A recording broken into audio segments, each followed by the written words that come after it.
तो भाई लोग, एनिमल एक ऐसी मूवी है जिसमें कि बाप और बेटे के रिलेशन पर फोकस तो किया गया है, लेकिन असल में बाप और बेटा मिलकर साथ में इस मूवी को नहीं देख सकते। वैसे तुम में से किस किसने अपने पापा के साथ इस मूवी को देखा है? मेरी तो हिम्मत नहीं है भाई, लेकिन कुछ भी कहो यार, मूवी तो बवाल है अगर तुमने इसको अकेले में देखा तो चलो ज्यादा टाइम वेस्ट ना करते हुए आते हैं सीधा टॉपिक पर। तो जैसा कि तुमने टाइटल और थंबनेल में देख ही लिया होगा, आज की इस वीडियो में मैं एक्सप्लेन करने वाला हूँ एनिमल की एंडिंग प्लस उसके पोस्ट क्रेडिट सीन को, और वो भी एकदम डिटेल में। और हाँ, मैं आगे तुम्हें ये भी बताऊंगा कि एनिमल के पार्ट 2 में हमें क्या क्या देखने को मिल सकता है। अब आई होप कि इस वीडियो को तुम एंड तक देखोगे। और चलो इस वीडियो को स्टार्ट करते बिना किसी देरी के। अब मूवी की एंडिंग को एक्सप्लेन करने से पहले मैं तुम्हें थोड़ा मूवी के बारे में बता देता हूँ, जिससे कि तुम्हें एंडिंग समझने में ज्यादा दिक्कत ना हो। एनिमल ये पूरी मूवी घूमती है रणवीर कपूर के कैरेक्टर के इर्द गिर्द, जिसका की मूवी में नाम है रणविजय, जिसको कि बचपन से उसके पापा की तरफ से वो अफेक्शन, वो प्यार नहीं मिला जो कि वो चाहता था, क्योंकि उसके पापा बलबीर सिंह इनको इंडिया का सबसे बड़ा बिजनेसमैन बताया गया मूवी में। अब इतने बड़े बिजनेसमैन है तो बिजी तो रहेंगे ऑब्वियसली। अब इतना बिजी रहने की वजह से वो रणविजय और अपनी फैमिली को ज्यादा टाइम नहीं दे पाते थे, इसलिए अपनी फैमिली की रक्षा करने का जिम्मा इसने अपने सर ले लिया बचपन से। इसकी बहन को छेड़ा तो गन लेके चला गया भाई कॉलेज में, और वो भी अपने स्कूल टाइम में। बताओ, अभी इस हरकत के बाद इसके पापा बलबीर सिंह ने इसे कूटा, लेकिन इतना पीटने के बाद भी ये भाई सुधरे नहीं। अब आगे चलकर इन भाई साहब ने अपने जीजा के साथ भी झगड़ा कर लिया, और इसके जीजा थे इसके पापा के बहुत करीब, तो उसने बोला अपने ससुर को कि ज्यादा कर रहा है ये, तो फिर उसके पापा के कहने से उसने माफी भी मांग ली, और फिर आगे चलकर लड़की को लेके आ गया डायरेक्ट गीतांजलि को। अब यहाँ पर एक आम टिपिकल फादर क्या करता, मना कर देता, लेकिन ये भाई उठ के चले गए। और फिर रणविजय ने भी रश्मिका मंदाना यानी कि गीतांजलि के साथ शादी कर ली और चला गया अमेरिका। लेकिन फिर उसे एक दिन पता चला कि उसके पिता बलबीर सिंह को किसी ने गोली मार दी है। और फिर भाई सच बता रहा हूँ, अब यहाँ से शुरू होता है रणविजय का असली पागलपन उसके बाप के लिए। और फिर वो अपने पापा को प्रोटेक्ट करने के लिए अपने पिंड से अपने भाइयों को बुलाता है, और फिर उसी दौरान उसे पता चलता है कि जीजा ने तो थाली में छेद किया है, मतलब कि उसका जीजा उन लोगों से मिला हुआ है जिन्होंने कि बलबीर सिंह पर हमला करवाया था। और फिर रणविजय अपने जीजा को मार डालता है, और फिर रणविजय पर ही हमला होता है, और वहाँ पर हमें देखने को मिलता है एक दुनिया का सबसे अच्छा और सबसे सेटिस्फाई करने वाला फाइट सीन। मतलब कि क्या सीन था यार वो। अब इस फाइट सीन में वो एक बंदे को भी मार डालता है जिसने कि उस पर हमला किया था। अब ये कौन है वो तुम्हें आगे पता चलेगा। अब यहाँ से शुरू होती है मूवी की एंडिंग, और एंडिंग में जाकर बॉबी देओल की एंट्री होती है। काफी कम रोल है यार उनका, पर जितना भी है धमाकेदार है भाई। अब यहाँ पर डायरेक्टर साहब ने काफी स्मार्टली एक ट्विस्ट डाला है। अब हमें यहाँ पर ये पता चलता है कि बॉबी देओल का जो कैरेक्टर है, जिसका कि मूवी में नाम अबरार है, वो रणविजय का कजन ब्रदर है। अब इसके पीछे कहानी कुछ ऐसी है कि जब रणविजय के दादा ने ये पूरा बिजनेस स्टार्ट किया था, तब इनके साथ इनका भाई भी काम करता था, लेकिन भाई इनका चमड़ी था, इसलिए उन्होंने उसको बिजनेस से बाहर निकाल दिया।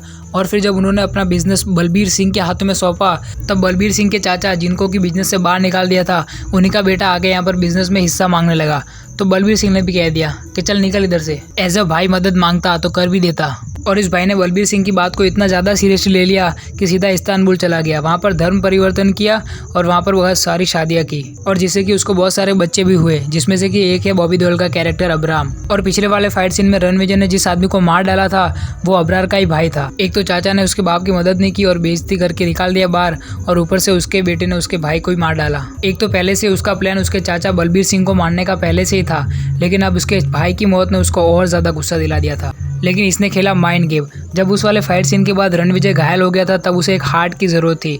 उसने वो हार्ट प्रोवाइड कराया और उसकी भाई की गर्लफ्रेंड को भेजा उसके पास, और उसने विजय से झूठ बोला कि ये हार्ट उसके फियांसे का है। अभी अबराम का दूसरा भाई कौन है जिसकी गर्लफ्रेंड को उसने विजय के पास भेजा है, वो हमें पता चलेगा आगे, हमें नहीं तुम्हें, पोस्ट क्रेडिट सीन के एक्सप्लेनेशन में। हाँ, तो चलो आगे बढ़ते हैं। लेकिन अपना विजय पहले से स्मार्ट है, उसे पहले से ही पता था कि इसको किसने भेजा और क्यों भेजा है। तो फिर वो जोया से सारी सच्चाई उगलवा लेता है और पता कर लेता है कि अबराम का क्या प्लान है। अब यहाँ पर तुम्हें पता है कि वो प्लान कैसे उगलवाता है भाई। तो प्लान जानने के बाद वो अबराम को मार देता है, और फिर आगे हमें रणविजय और उसके पिता बलबीर सिंह के बीच में हमें काफ़ी ज़्यादा और एकदम हार्ट टचिंग इमोशनल सीन देखने को मिलता है, और वहीं पर हमें पता चलता है कि बलबीर सिंह को कैंसर है। अब आगे बात करें गीतांजलि के कैरेक्टर की, तो गीतांजलि विजय को छोड़ के जा रही थी क्योंकि उसने इतना प्यार से इन्वेस्टिगेट किया था ना जोया को। लेकिन यहाँ पर मूवी एक और इमोशनल सीन हमारे मुंह पर ऐसे फेंक के मारती है जो कि सीधा हार्ट पर लगता है। अब यहाँ पर विजय का बेटा भागते हुए आता है और उसे गले लगा लेता है, और तभी रश्मिका मंदाना का जो कैरेक्टर यानी कि गीतांजलि है, वो सब कुछ भूल जाती है। हैप्पी एंडिंग, सभी खुशी से रहेंगे। अब नहीं रहेंगे। अब यहाँ पर आता है मेरा पर्सनल अब तक का सबसे फेवरेट पोस्ट क्रेडिट सीन, जिसमें कि हमें दिखाया जाता है कि अब्राहम का एक और भाई है अजीज, जो कि एक प्रोफेशनल बूचर है और वो रहता है इस्तांबुल में।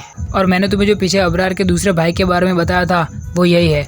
और हमें जो जोया का कैरेक्टर दिखाया गया था वो इसी की वाइफ या गर्लफ्रेंड, इन दोनों में से कुछ एक है। और जब जोया ने विजय को प्लान बताया था तब उसने ये कहा था कि अब्रार का एक और भाई है अजीज़, जो कि इस्तांबुल में रहता है और उसकी प्लास्टिक सर्जरीज करवा रहे और एक और विजय तैयार कर रहे हैं। और जब विजय उसके साथ बिजी हो तो वो नकली विजय यानी कि अजीज़ को उसके घर में भेजे ताकि वो बड़ी आसानी से उसके चाचा बलबीर सिंह और उसकी पूरी फैमिली को खत्म कर सके। लेकिन जोया ने तो सारा प्लान बक दिया विजय को।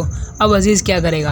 अब यहीं से हमारा प्रेडिक्शन शुरू होता है एनिमल पार्क यानी कि एनिमल के पार्ट 2 को लेकर। अब तुम्हें क्या लगता है एनिमल के पार्ट 2 में हमें क्या देखने को मिल सकता है? मुझे जहाँ तक लगता है कि एनिमल के पार्ट 2 में हमें कुछ ऐसी सिचुएशंस दिखाई जाएंगी कि जहाँ पर कि जो नकली विजय यानी कि अजीज़ वो असली विजय की फैमिली में जाकर रहने लगेगा और वहाँ पर किसी को मार भी देगा, शायद उसकी मम्मी या फिर उसकी बहन, क्योंकि पापा को हाथ लगाया तो वो पहले ही काट डालेगा यार। अब ये तो रही मजाक की बात, लेकिन एनिमल के पार्ट 2 यानी कि एनिमल पार्क मूवी में एक इमोशनल सीन ये होगा कि वहाँ पर बलबीर सिंह की मौत हो जाएगी, क्योंकि पहले से उसको कैंसर है। और बलबीर सिंह के मरने के बाद जो हमें रणविजय का असली रूप देखने को मिलेगा, एक असली एनिमल बाहर निकल कर आएगा उसके बाद। और फिर जब रणविजय जो धनाधन गुंडों को मारेगा, इतना ब्रूटल दिखा सकते हैं ना यार कि मैं क्या ही बताऊँ अब। और कॉमेडी की बात करें तो वो पार्ट 1 में चड्डी को लेकर कॉमेडी दिखा सकते हैं, तो फिर यहाँ पर तो पूरा नकली विजय आने वाला है उनके घर में।